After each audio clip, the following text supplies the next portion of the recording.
Hey guys, welcome back. Today is part 2 of my realistic / a little bit ugly zero waste lifestyle.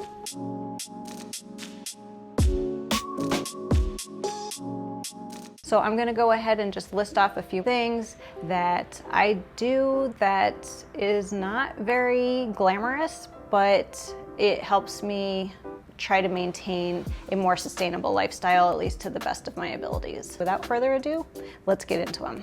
So the first thing on my list is I have a shower bucket. So when I am waiting for the water to warm up and get to the right temperature, because I don't want to go into hypothermic shock in the morning, I put a bucket in the shower and I fill that up. And then when the water reaches a warmer temperature, I turn the shower on and I take the bucket out and save the bucket water for watering my plants, my dogs, for cleaning, or what have you. To add to my ugly bucket situation, I have another bucket. In my laundry room, we have a bucket that my honey drilled a hole into and put a spout in it.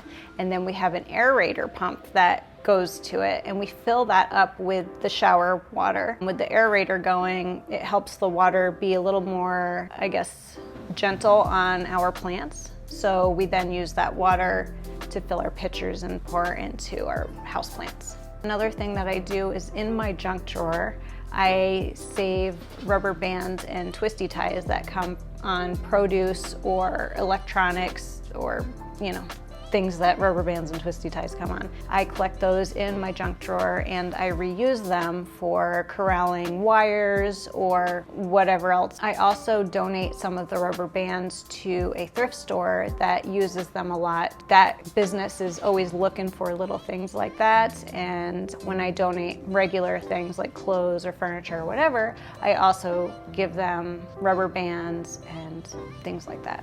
Also in my junk drawer, you will see that I save envelopes and pieces of scrap paper from junk mail or bills or whatever, and I use that for note paper instead of going out and buying those little magnetic pads that you stick on your refrigerator or write your grocery list on. We do try to unsubscribe to things so that we don't get junk mail, and we do ask for electronic bills when we can, but sometimes stuff still comes through the mail, so when it does, I try to put it to use instead of just throwing it straight in the trash or the recycling. Seems like there's a lot of junk drawer stuff going on, because also in my junk drawer you will see an example of this. I save little boxes from random things to use as drawer organizers. So in my junk drawer you'll see that I have this little tea box, and I just kind of folded it down and I use it to keep the rubber bands and twisty ties that I save. Another thing that I do is I buy ugly produce. My boyfriend and I have gone back and forth with this one a little bit, because he's like, well, don't buy food that's going bad because that's a waste of money and we could get sick. And it's not that I'm looking for rotten food.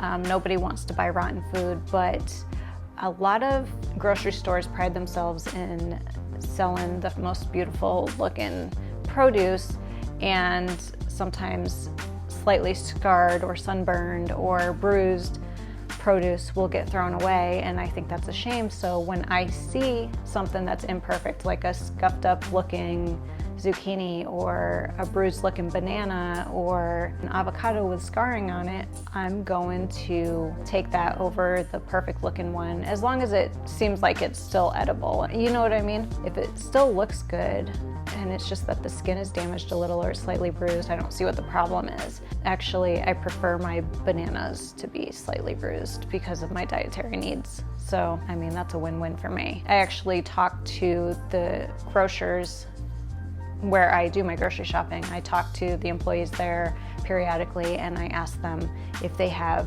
any old bruised up bananas that they're gonna throw out. I let them know that I will pay full price. Instead of them throwing them out, they might as well get some more money and sell them to me. So I don't know if I get annoying or not, but I constantly ask them for bruised bananas. Another thing that I do is I save food scraps in the freezer. If I want to make a veggie broth, I will save the ends and the peels and whatever of my onions, celery, carrots. So yeah, you can save vegetable scraps from anything that you think would taste good in a vegetable broth. And I also save stems from herbs that I get and throw that in the freezer bag as well so that it gives it some yummy flavors. You can also create bone broth if you are a meat eater. If you're gonna do that, I would recommend that you use organic meat. So when I get bags in the mail from companies like ThredUp, I save those bags and sometimes the boxes too, because sometimes the boxes can be reused, but I mostly try to save the bags because they're not as easily recyclable. Some of them cannot be recycled at all. And so I will reuse those to send packages out to people or businesses. So I guess it doesn't look that pretty that I've got a collection of these bags inside another bag in my drawer. But you know, it works. So on the subject of plastic bags, we will save plastic bags that we sometimes end up with. Even though, yes, we bring our own grocery totes to the stores, sometimes you forget a bag, or my boyfriend likes to do online pickups at a specific store and he has asked them many times not to give him plastic bags. However, they still bring the groceries out in a plastic bag. So when we have those bags, I either recycle them, like I mentioned, I believe it was in my, I think it was in my Earth Day video, I mentioned how we have a recycling box at our grocery store where they take plastic bags. They don't take, you know, bottles and cans and things like that. Just clap your hands. They just take grocery bags and I think like little Ziploc bags and stuff like that, as long as they're clean. Bread bags, you get the point.